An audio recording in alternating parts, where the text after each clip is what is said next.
brought to you by V-Guard. Panchmahal અગોતરામાં કલાકો સુધી વીજળી ન આવતા લોકોએ એમજીવીસીએલ કચેરીએ હોબાળો મચાવ્યો. શક્તિ પાર્ક, ચિત્રાખાડી, ગંગોત્રી નગરના રહીશોએ વિરોધ કર્યો.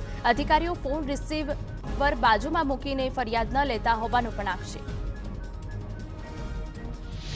ભાવનગર મહાનગરપાલિકાના વોટર વર્કર્સ વિભાગ દ્વારા 1,60,000 જેટલા નળ કનેક્શન ઘરે ઘરે સુધી પહોંચાડવામાં આવ્યા. તેમ છતાં છેવાડાના વિસ્તારોમાં નળની અંદર પાણી નહીં પણ માત્ર હવા જ આવે છે. વારંવાર ફરિયાદો છતાં ઉકેલ નહીં.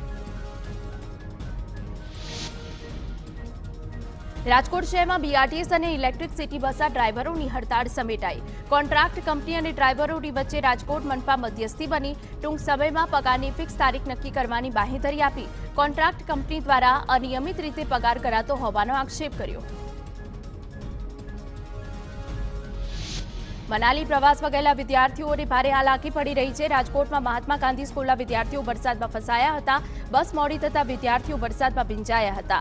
શાળાની બેદરકારીનો એનએસયુઆઈએ વિરોધ કર્યો. કાર્યકર્તાઓએ શાળાનો ઉધડો લીધો. સુરતમાં હીરા ઉદ્યોગમાં ફરી મંદીનો માહોલ. દિવાળી સુધી મંદી રહેવાની સંભાવના. વિદેશોમાં પોલિશ્ડ ડાયમંડની માંગના અભાવે સ્થાનિક સ્તરે મંદી વધી. દિવાળીમાં વેપારી માટે ઊભી થઈ શકે મુશ્કેલી. છોટાઉદેપુર જિલ્લાના પાવી જેતપુર ગામ નજીકથી પસાર થતી ભારજ નદી ઉપરના પુલના પાયા બેસી ગયા, જેના કારણે તંત્ર દ્વારા 2.37 કરોડના ખર્ચે ડાયવર્ઝન બનાવી દેવામાં આવ્યું. પરંતુ બ્રિજનું રિનોવેશન કરવામાં ન આવતા લોકોમાં નારાજગી.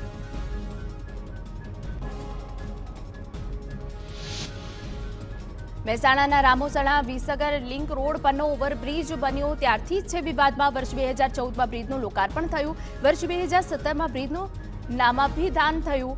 ત્યારબાદ દર વર્ષે ગાબડા પડતા રિસરફેસ કરી રિપેર કરવામાં આવે છે. ત્યારે ફરી બ્રિજમાં ગાબડું પડતા બ્રિજ બંધ કરવાનો વારો આવ્યો. Brought to you by V-Guard.